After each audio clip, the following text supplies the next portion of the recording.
Hey guys, welcome back to my channel. I am doing this from my iPhone again because I forgot my camera and I turned it horizontally, so at least you get to see a panoramic view of my ugly mug and the signs behind me. But today I wanted to talk to you guys about isolation, something that was brought up earlier today and something that I really just connected with, something that's it really stood out when I was listening. But isolation. Whether you're depressed, whether you're somebody who doesn't like to be around people, whether you're somebody who just enjoys being alone, isolation is a big thing these days. With social media and just technology in general, we're connecting through things like this, our iPhones, through applications, through Facebook, but we're not really going out and doing things, at least not as much as we used to. But when it comes to isolation, when I was listening today, it really resonated with me that isolation can be a heck of a bad thing. And I realized that a few months ago. You know, as some of you may know, and I'll tell you guys everything here, I have nothing to hide, I struggled with isolating myself from everybody. There were a lot of really horrible friendships, relationships, a lot of toxic things that occurred early on in my life that caused me to say, you know what, forget it. I'm gonna cut myself off, I'll go to school, go to work, hang out with a few people that I really trust, but that's it. Then I'll just leave. You know, they don't need me around. They don't need me to go hang out with them. And of course, I ruined a lot of friendships in the process by just cutting them off, by thinking they don't really care, so it's fine. And that's not good. That's horrible, actually. That is the worst thing you can do to people. But that's also because you're placing yourself as a victim of toxic relationships. And that's another thing I want to bring up. Toxicity. Whether you realize it or not, there are going to be people in your life that are toxic. People that will bring you down or keep you on the same plane and not challenge you. But that's what we need. We need people who are positive in our lives that will, this is cheesy as can be, but will positively challenge us to rise to whatever occasion we've been planning our whole lives. You know, push you towards your goal. Say, don't give up. You have to do it. You have to. You said you're going to do it. Let's do it. And that's what I want to mention to everybody right now. I have rid myself of toxic relationships.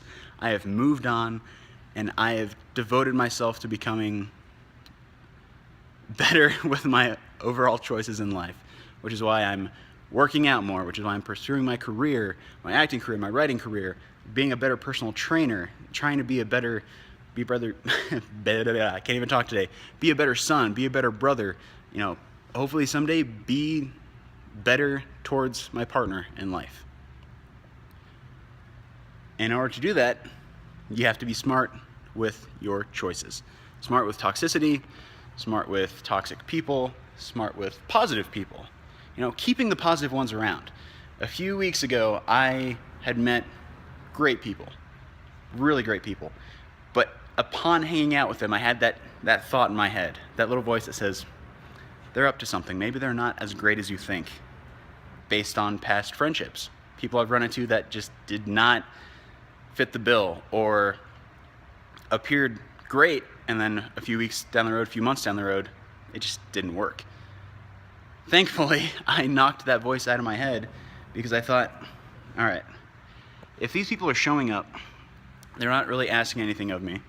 They just want to get to know me. That's the best thing I could ask from somebody else, from a friend especially. You know, just being around positive people who, like I said, challenge you and also challenge what you've thought. You know, challenge who you've been throughout your youth. Because I'm 23. I haven't figured out who I'm going to be yet. I haven't figured out who I'll be as a father later in life, as a husband. I'm still trying to ponder who I am right now. But I think the road to figuring out who you're going to be not only revolves around you, but revolves around who you spend time with and who you surround yourself with. And that's about as deep as I can get, but it's just something I thought of, guys. So isolation, good or bad, it could be a good thing if you're pushing yourself towards your goals. For me, it's writing, it's working out, it's trying to be healthy. But I will spend time with people who inspire me to keep going forward, who push me to keep going forward, and people who I can support as well. So that's what I'll leave you with today, is the idea of isolation. What do you use it for? Do you feel like isolation may have been a crutch for a little while, like myself? Or do you feel like isolation pushes you towards a better overall goal? Just something I wanted to toss up in the air and have you guys think about. But yeah, let me know what you think. This is the end of this video.